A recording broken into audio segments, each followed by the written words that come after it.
دو ایسی بدبختی والے کام ہیں جن سے اللہ نے اعلان جنگ فرمایا.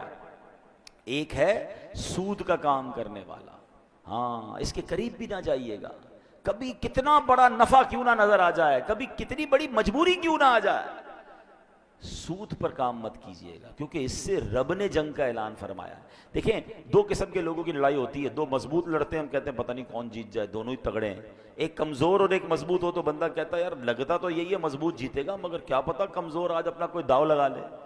لیکن اللہ سے جب جس کی جنگ ہے اس میں تو 100% یقین ہے نا کہ سامنے والے نے برباد ہی ہونا ہے.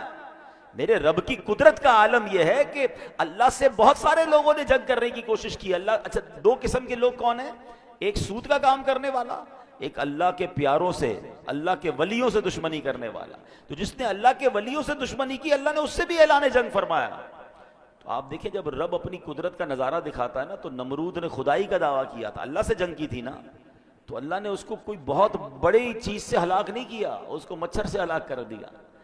میرا رب وہ ہے کہ جب وہ چاہے تو اللہ اکبر پرندے چھوٹے چھوٹے ابابیل جن کے قدموں میں چھوٹے چھوٹے کنکر ہوں ان سے ہاتھیوں کے لشکر کے پرخچے اڑا دیتا ہے. تو اللہ سے کبھی جنگ نہ کیجیے گا. بخاری شریف کی حدیث سنیں, حدیث قدسی ہے. اللہ فرماتا ہے من عادى لی ولیا فقد آذنتہ بالحرب, یعنی جو میرے کسی دوست سے دشمنی کرے میں اسے اعلان جنگ دیتا ہوں.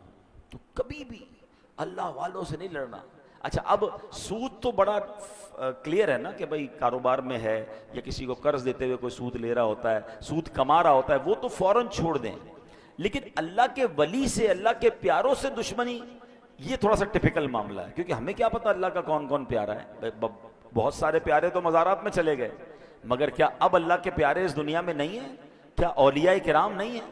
اللہ اکبر. یہ یاد رکھنا ہوگا کہ اللہ نے اپنے ولیوں کو اپنے بندوں میں چھپا کے رکھا ہے. ہمیں نہیں پتا کہ ہمارے ساتھ نماز پڑھنے والا, برابر بیٹھنے والا ہو سکتا ہے ہمارا ہی ملازم ہو اور اللہ کی بارگاہ میں اس کا کوئی بڑا مرتبہ ہو. تو اس کا مطلب یہ ہے کہ ہمیں سب سے پیار سے بات کرنی ہے.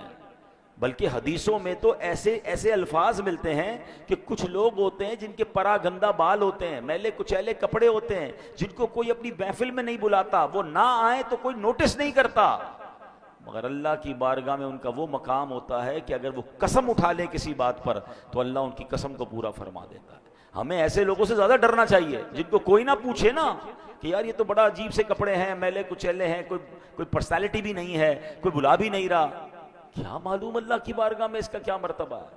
تو آلویز سب کے ساتھ پیار سے, عزت سے, اس ڈر سے رہے کہ اگر اس کا مرتبہ اللہ کی بارگاہ میں بڑا ہوا اور میں نے اس کو ناراض کر دیا تو رب نے اعلان جنگ فرمایا. اور ایسا ہوتا ہے, ہمیں پتہ بھی نہیں چلتا. اچانک کاروبار تباہ ہو جاتا ہے, اچانک لائف خراب ہو جاتی ہے, اچانک بیماریاں آ جاتی ہیں, فیملی ڈسٹرب ہو جاتی ہے. چیک کیجئے کسی کا دل تو نہیں دکھا دیا, ہاں کسی کے ساتھ زیادتی تو نہیں کر دی.